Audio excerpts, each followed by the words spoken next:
I've never been a fan of doctors though, so this was a good one for me to look up, because... Yeah. Did I tell you the time when the doctor said I was going to die? Alright, keep talking.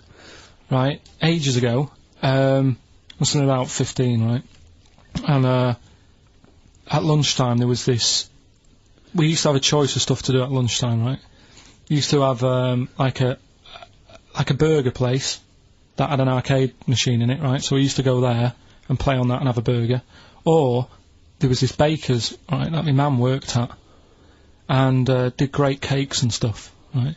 So she used to like bring some home and that, but she couldn't always bring them home every night because, you know, they'd cost money, and she used to get them for free. And they used to say they'd rather chuck them away than give them to the staff because there's a chance that the cream might be off. Right. Right, so they used to chuck them round the back. So I used to go round the back with my mate and eat a load. Brilliant. Eating out of bins. No, it wasn't out of bins, they were still in trays, but they just stacked them up near the bins, right? So this got out, I mean, it used to be chocker. Once the school found out, everybody used to go there, and it'd be like, well, have a cake. The headmaster crawling through, fighting the kids off. Right, so I'd have, like, you know, you'd just eat, I don't know, 6 jam donuts or something, and then you'd spend your dinner money on the arcade machine. Brilliant. Right? So it was a good afternoon, really, right? So you'd do that, and this one day I must have had 6 or 7 jam donuts, a few Congress tarts. What's a Congress tart? I love them, I can't get them in London, right? So I'd have some of them. If anyone can get a Congress tart for Karl in London, please let him know. So anyway, this day, that was just a normal day, do you know what I mean? You'd, once or twice a week, you'd have a load of cake. In your life, yeah. A so normal anyway, day in your life. Were the frog boys there with the webbed hands and the big heads? And the horse in the settee? Yeah. But the day after one of these days, I had really bad cramp in my belly. Right? I was like in agony, could hardly walk, so I said to my mum, you could hardly stagger to the free cakes. So, I was in absolute agony. I said, I don't like doctors, but you'll have to get a doctor in because I don't know what it is, I can't walk.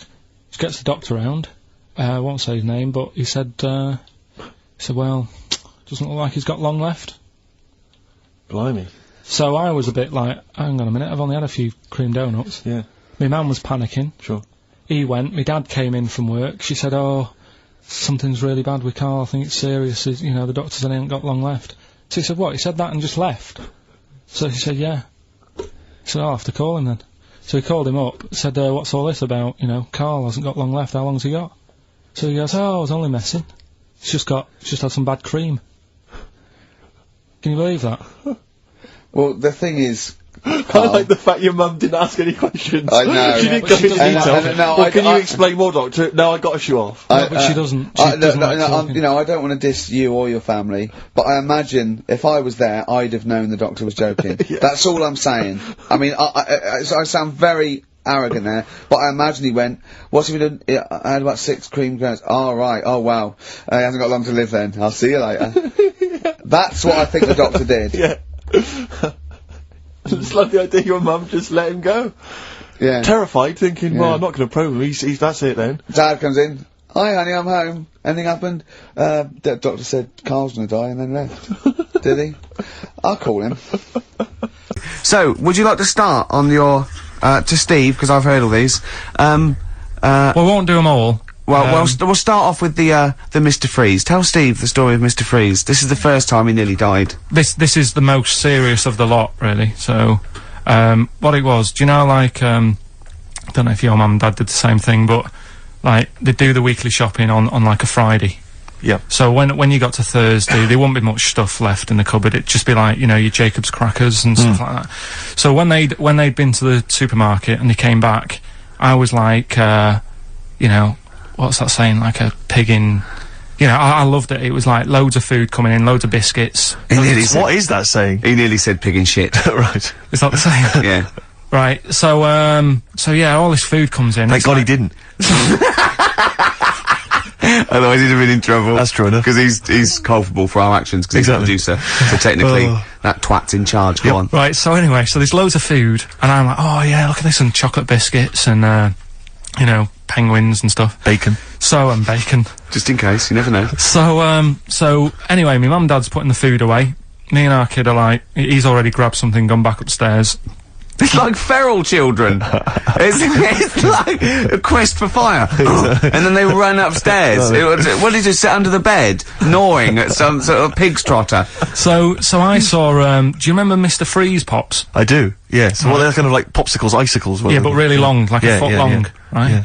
So I thought, I'll have one of them, so I grabbed it. Went for the nutritious stuff first. Absolutely. And like my mum and dad are putting this stuff away and what have you. And I rip it open and knock it back. Right, straight away, just right back like Swallow that. it straight away, yeah. But it went down the wrong way, right? So I was down your shirt? So I was like, oh god, I can't breathe. And my mum and dad didn't even know what I'd ate. Do you know what I mean? I ate it so quick. Yeah.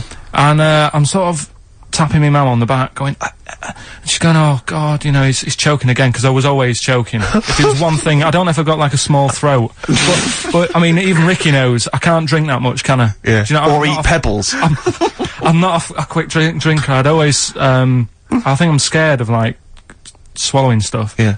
And it was like bottle tops and mint imperials and stuff. I was always choking on stuff. Oh, jeez. So anyway, she's going, oh god, what's he picked up on it now? Drop it! So, and hit his nose with a stick. So I was going, I'm choking. At this point, my dad had like, I think he'd put his share away, you know, his food away, and he'd gone his share! I love it! Yeah. He'd gone to watch, like, Winner Takes All or whatever, in a lounge, and I was in the kitchen, and I was starting to, like, I didn't care anymore, do you know what I mean? I just got to that point where I wasn't struggling anymore. You just thought, I'm done I just for. was, like, falling to the ground. And my mum's going, you know, get in here, I think it's serious. And my dad comes in and sort of starts shouting at me, saying that's what you get for being greedy. He didn't even know what I'd eaten. Well, it was the moment to teach you a lesson, certainly. So he's there like that, and my mum's going, oh, look at him, and my lips were going purple, and my eyes were rolling into the back of my head. You look like Marilyn Manson. And, so anyway, she grabbed me from behind and did that fireman thing. The Heimlich manoeuvre. Yeah. And, you know, winded me. And it came up, and I was alright. What, the whole popsicle came flying back out? You see, that's what I don't understand. Because there was nothing there. No, just a little bit. No, it swells up, doesn't it? Because it irritated it. So it went down your, just sort of like your epiglottis. It went down the wrong way, like it went into your air canal instead of your throat, and it sort of spasms, and that's the fear. You just got to calm it down and relax. So in time, I would have been alright. Yeah, anyway. you don't. Well, no, you might have. So that's so that's hang on. one. So, but No, but the weird thing is, like, for like 3 days after that, I felt like a sort of a special person. I went to school. I'm saying nothing. I did full days. A special needs person. Yeah. I went to school the next 3 days after that. I didn't like wag it or anything. I did full days. I love that. 3 days, turn over a new leaf. Yeah, exactly. After 3 days, you thought, screw it. Yeah, did a quick history exam. Yeah. Right, next That was one. weird. That's popsicle. That's popsicle hell, we'll call that. Right, next one. Which one's the next one? Oh, what about your paper round? Right, the paper round one. Paper round, I'd still say it's the best job I've ever had. And he means it! No, I really enjoyed it. It's like, you know, you don't have to work with anyone else, right? So you make your own rules. Just think of that. You know, you sort of You're spreading information to people, vital information. giving a service, and no one else is around, you know, you can just do what you want and think about stuff whilst you're cycling around on your bike. It's really good. Yeah. So anyway. Imagine the stuff he's thinking about when he's riding around his I bike. can't. Oh, so getting in the head of a salamander. So anyway, I loved it, and even though I only got like 50p a day, right, no matter what the weather was like and stuff, I used to get up at 4:30 and go and do the round. And why'd you get up at 4:30?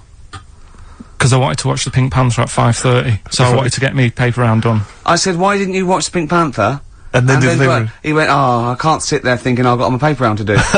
He'll ruin it for him. Yeah. So is it a good job or not? So 4:30 I was up and about, and this morning it was like winter, really bad winter, bad snow, you know, freezing cold, really windy and all that. And my mum said to me before I went to bed, she said, don't be getting up tomorrow, I'll give you the 50p. I said, it's not about the 50p. So, you know, people want the papers and stuff. So, conscientious. So anyway, I went to bed thinking, you know, that's it, I've told her I'm still going, so, you know, whatever. Go to sleep, get up in the morning, and put all my kit on. And I used to have layers of clothing on because it was really cold. They had like a big anorak on with the fur on. I had like waterproof pants, and I got my paper round bag, and I went downstairs to get out, and tried to open the door, and it was locked. I thought, oh God, so she'd locked it so I couldn't go out, so I'm searching around the house looking for the keys. She must have hid them somewhere. I thought, oh God, you know, I've got the papers to do. So I thought, how can I get out? So I went upstairs, climbed out of the bathroom window. God. Right, and to try and jump out of the bathroom window onto the porch. But the problem was, I had so much gear on, I was like the Michelin Man. So I could hardly move as it is. Yeah. And I'm trying to get out the window, and I'm like, trying to stretch down like that, get my foot on the porch, and my bag got caught on like the hook of, do you know, like how you have a hook so you can put the window open? Right, yeah, the little arm goes on. My bag had got caught on that. I was holding onto the wall and my foot on the thing, so I couldn't sort of pull it away in case I pulled it away and then fell on my head. Yeah.